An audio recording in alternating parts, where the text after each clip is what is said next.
Nah, me. What's good, everybody? It's your boy Melanated Tarzan, and I'm coming at you again with another video. And this one's gonna be called. I'm just gonna tell you what.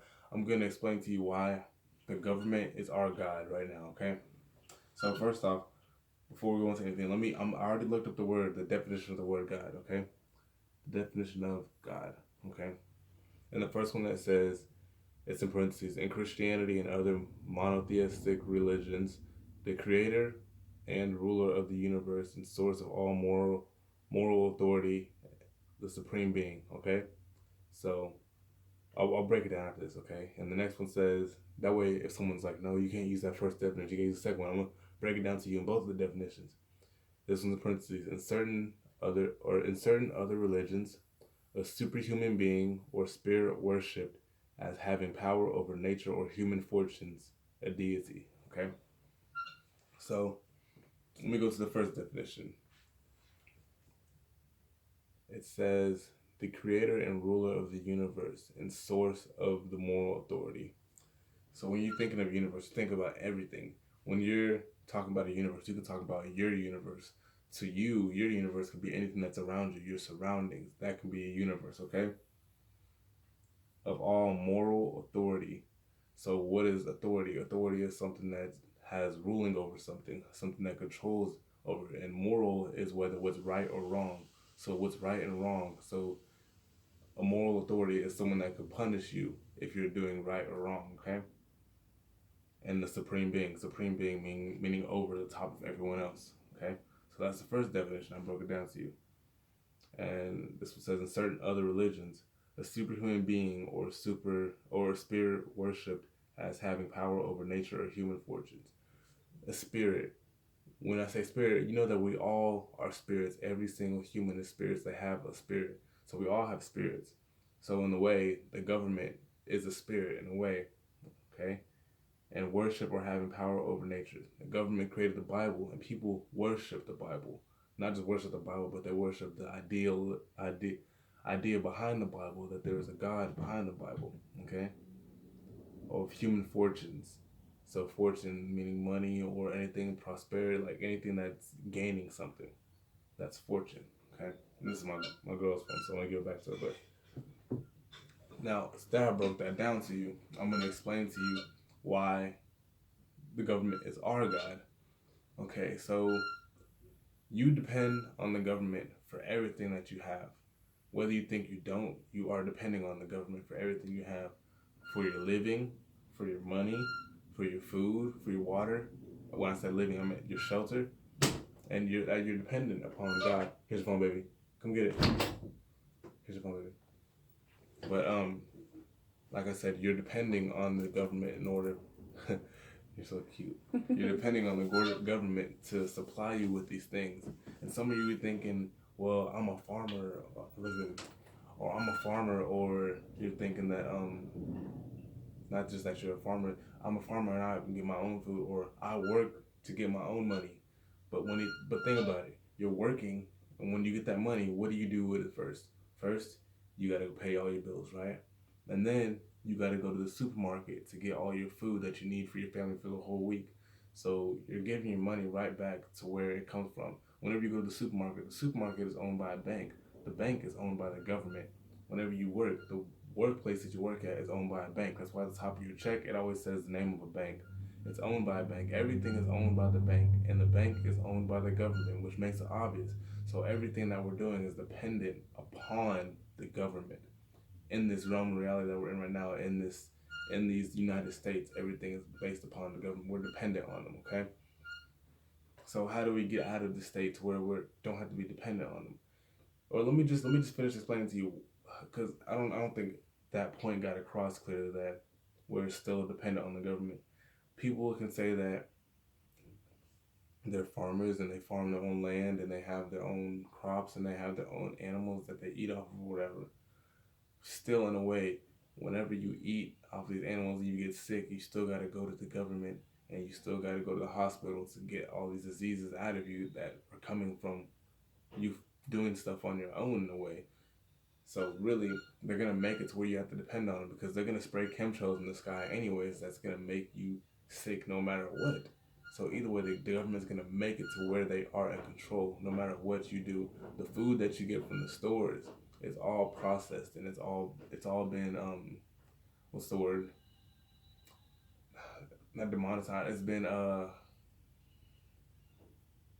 can just say everything in the store has been tampered with in a way that's not natural. It's an unnatural tampering. Whether it's genetically modified, which is pretty much everything in the store, whether it was processed and made through some type of process where they had to cleanse it or whatever they want to call it. Everything that you get from the store is you're gonna have like a little tiny section, which will be the organic section, and that will be fruit and vegetables and whatnot. And they'll have a whole section full of fruits, but all those fruits are genetically modified. Some of them don't even have seeds. You got seedless watermelons now, seedless grapes.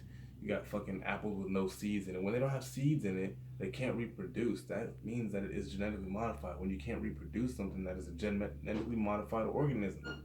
And the government makes it that way because they know that if people do eat the right way and they start supplying for themselves, they're not going to have the people that are slaves. They don't want the money.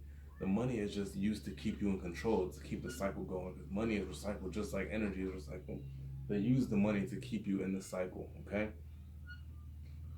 And it goes deep because I can go deeper into it, but I really need to slow down because it's just getting into my head. And you see, I didn't even change my clothes. I just got home from work, and this is me coming straight off of my head right now. Like I just had to get this out. But it's deep how they control us and how they are in a way our God. Because even when you say, okay, I go to church and Jesus Christ, the Lord and Savior, is my God. Who gave you the idea of Christ being in there? You want to say that it was the Bible, but who made the Bible? You can say in the 1600s the Bible came up, the King James Version finally came up.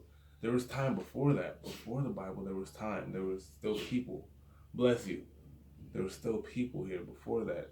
So why is the Bible claimed to be the oldest text that people are all basing their lives off of? They're basing everything off that text that came from the Bible. Now, I'm not trying to downsize anyone that reads the Bible or that goes to church or anything. I'm just trying to get the realistic vision in there to show you that you're not worshiping anything that truly exists in a way. God is energy. Everything around you is God. So when you're saying that, so in a way that they're saying God is everywhere, he's always watching. Yes, that's true because you're breathing in God right now. I'm breathing in God as we speak. God is energy behind all living force. God is keeping us alive.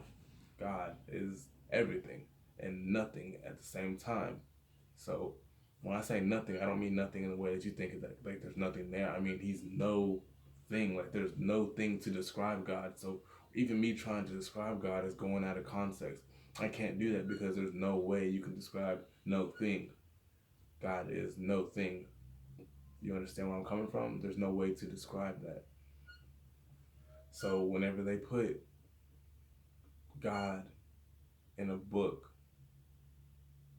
like the Bible, it's really out of context because he is no thing, but he is everything. So the government has taken that place because, right, people depend on God, but now we're not depending on God, we're depending on the government to fulfill what we need. We don't go out and hunt to get our own meat or food. We don't go out and grow our own plants to eat or whatever. We don't build our own houses. We go into a house that's already been built by people that work for the government, and then we live in that house, and then we got to pay property tax on the house, right? And then you got to pay bills for your water and your electricity and your gas and all that stuff that you really can get on your own. You don't need gas, okay?